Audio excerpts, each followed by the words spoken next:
தாழ்த்தி எவ்வளவு சிந்தையோடு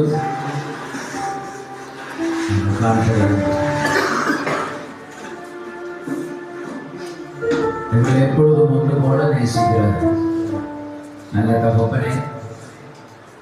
இந்த அருமையான காலை பொழுதுமாக சோதரம் நன்றி. நம்ம பலவீனத்தோடு இருக்கிறோம். கடந்த வருஷத்தில் போராட்டங்களோடு வாழ்ந்தோம். ஒரு நீதியுள்ள பாதைக்குள்ள எங்களை கொண்டு செல்ல போகிறேன். அதற்காக நன்றி செலுத்துகிறேன். இந்த வருஷத்துல ராஜா எங்களுடைய நினைவுபடி நாங்கள் வாழாதபடி நீ விரும்புகிற விதத்துல எங்களை மனைந்தெடுக்கும்படியாக போகிறோம்.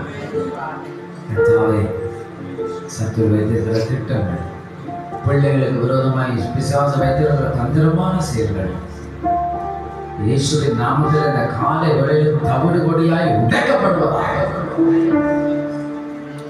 இந்த நாட்கள் நம் சுவாமி உங்களிடத்தில் நான் மனவாட்சியோடு கேட்கிறேன். எங்களிடத்தில் என்னென்ன மாறாத காரியம் இருக்கிறதோ தயவு செய்து எங்களை மாற்றுகிறாங்க. தயவு செய்து எங்களுக்கு உதவி செய்யுங்க. இப்படியே நாம் அழிந்து நகரத்துக்குள்ள போகக்கூடாது. ஆண்டவரே, விட முடியாதபடி மரணத்தை நாம் பார்க்க கூடாது சுவாமி.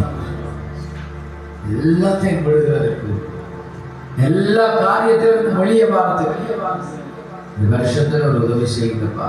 ஒரு ஒன்றும் செய்யாதா மனம் திரும்புதலின் கிருபை எங்களுக்கு தந்தது. கூட இருந்து நடத்துங்க பிள்ளைகளை, சிறிய பிள்ளைகளை ஒவ்வொருவரும் கூட கருத்தில் ஒப்புக்கொடுக்கிறேன். எந்த வியாதியும் சேதப்படுத்தாதபடி, எந்த கொள்ளை நோய்களும் யாரையும் தீண்டாதபடி, இது வந்து ஆராதனையில கலந்து கொள்ள முடியாமல் இருக்கிற ஒவ்வொருடைய வாழ்க்கையில் இருக்கிற பிரச்சனைகளை நீக்கி போடும். இவர்கள் அப்படியே அல்ல ராஜா. ஏதாவது ஒரு நாள் ஒரு மாற்றத்துக்குள்ள வரத்தக்கதான கருவி அவர்களுக்கு இரக்கம் செய்யும்படி காட்சிக்கிறோம்.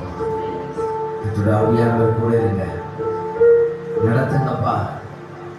எல்லாரும் நம்ம பார்க்கறோட விருப்பத்தோடு ஒரு வாழ்க்கையில பயணத்துல நடக்கத்தக்கதான கருவை கொடுங்க.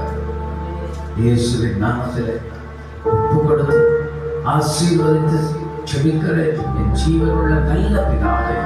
ஆமென். அப்படி ஆத்மாக என் ஆத்மாவே கருணை சொல்கிறேன். என் முழு உள்ளமே அவருடைய பரிசுத்த நாமத்தை சொல்கிறேன். என் ஆத்மாவே கருணை சொல்கிறேன். அவர் செய்த சகல உபகாரங்களை மறவாதே. ஆமென், ஆமென், ஆமென். அப்படி ஆசீர்வாதத்தை காத்து